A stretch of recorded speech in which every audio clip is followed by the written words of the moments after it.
Hey everyone, and welcome to a new Skyrim video. In this video, I want to talk about one of the things that has plagued Skyrim for years, and that is the game's relatively unreliable stability and performance issues which have haunted the game since its release basically.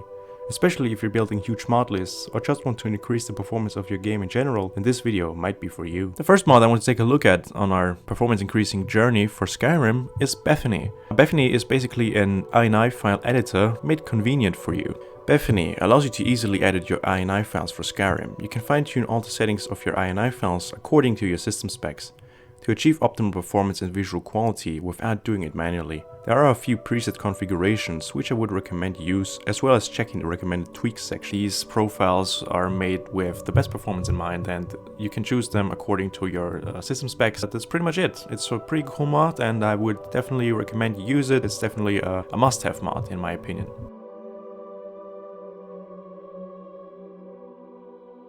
The next mod on this list is called Unofficial Skyrim Special Edition Patch, or USSEP for short. This mod is pretty much essential for almost every mod list since it fixes countless bugs and mismatches left behind by Bethesda. All these fixes increase the game's stability and further make it as compatible as possible with as many mods as possible, which helps a lot if you have plenty of mods or a huge mod list. Next up is Engine Fixes. Another must-have mod on this list is Engine Fixes. Engine Fixes is an SKSE plugin which can be easily installed via your mod manager. Once installed, you can change a lot of settings within the mod's INI file. That further increases stability but also helps out greatly with performance. The mod fixes a lot of various bugs and issues within the game's engine, ranging from the pre-cache killer function to enabling achievements and many other features. You can customize Engine Fixes to your liking. There's a special INI file for you which you can check out if you want.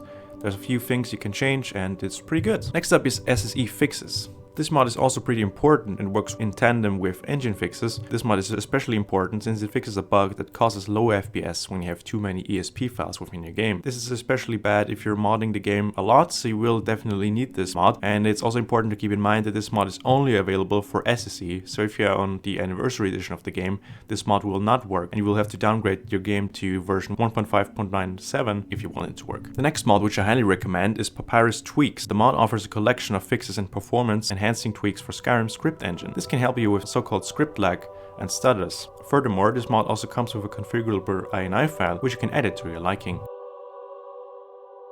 The mod created by Nightfall Storm fixes broken Papyrus call stacks and is called Recursion Monitor. Unlike most other programming languages, Papyrus does not have what is referred to as a stack overflow, which is an error most commonly thrown to stop functions from recursively calling themselves infinitely. This mod basically fixes that. When the Papyrus script calls it 1,000 times, basically it stops it from calling again, so it calls too many times, it's stuck in an infinite loop, and this basically breaks this loop, so to speak. It makes it function again, so you can, it counts again from 1,000, then the cycle breaks and it starts again, so it's much more efficient in calling scripts basically, and this will help with your frame rate and will improve frame rate lag especially, and it helps with call stacks basically.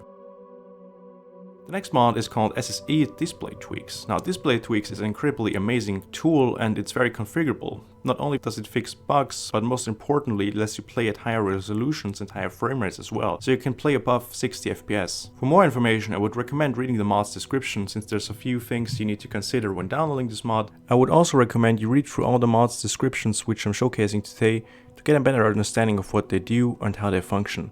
Another thing I would also recommend when you use SSE Display Tweaks and you know that your CPU, for example, is a bottleneck, then I would recommend you set the resolution scale to 1.275, so that way the CPU is using less resources and more resources are put on the GPU, which can eliminate stuttering, and it definitely has helped me in eliminating stutter a little bit, have FPS drops or stuttering as much as I used to have when I played at a lower resolution scale. So this is definitely a tip I would recommend. Put your resolution scale over 1 basically, and this should help a little bit with stuttering and frame drops.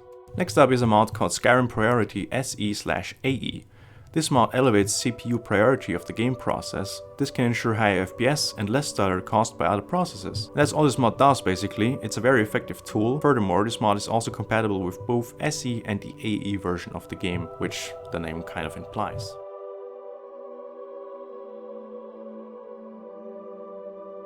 The next upcoming mods are purely optional and may vary for your needs. The mod HDT-SMP is a mod that increases SMP performance. If you don't know what SMP stands for, SMP stands for Skinned Mesh Physics, and it's basically a physics engine that can be applied to various objects like cloaks, clothing, hair, and other kinds of stuff which I'm not going to mention. And basically this mod improves the SMP performance of said objects. SMP is pretty performance intensive, so I would recommend you install fast SMP if you use these kind of mods, of course. Otherwise this will be relatively unimportant for you. However, faster SMP is really good and it optimizes SMP performance by a lot. So it definitely helps if you're using these kinds of mods. Next up is Lightend Skyrim. The mod Lightend Skyrim basically deletes objects from within the game that aren't visible to the player. These are, for example, objects that are hidden within mountains or objects like rocks under houses. This means that even though you can't see these objects, they're still getting loaded into the game, which just uses up unnecessary resources. This mod basically removes these objects, which increases performance in turn. Next up is eFPS. The next two upcoming mods actually implement a feature called occlusion culling. Occlusion culling basically removes parts of objects which aren't visible in the game. Usually this is done by putting these objects behind other objects or below the floor, for example. eFPS does just that and focuses on exterior areas of Skyrim. This is very noticeable in cities or open areas. This mod conflicts with other mods that edit or remove existing architecture. There are patches available for these mods. Just keep in mind that if you want to use this mod with the more popular city overhaul mods like JK Skyrim, for example, you will need a lot of patches. You will use up more, of your loader, so be wary of that. Next mod is Skyrim Project Optimization, and this mod does a similar thing comparable to eFPS, however this time it's for the interior cells of the game. Both mods make it so that your game doesn't render unseen objects, which in turn leads you to getting better performance and less stutters. And the last mod I'm going to take a look at for today is called Insignificant Object Remover. Insignificant Object Remover is basically a mod that removes or reduces the density of certain objects. Some of these examples include the kelp found underwater or the little ugly bushes you can find within Whiterun or other cities. I personally think that this is a pretty good mod since it removes unnecessary clutter from landscapes and it helps a lot with performance in certain cases, of course. And that's pretty much it for today. There's still a few more performance increasing mods on the Nexus. However, if I would cover all of them, I would be here until tomorrow and this should be a relatively short video. Anyways, if you enjoyed this video, leave a like and subscribe to the channel. And also don't forget to check out the mods featured in this video if you experience similar framerate issues like I do. With that being said, I hope you're having a great day, take care, and I will see you in the next one.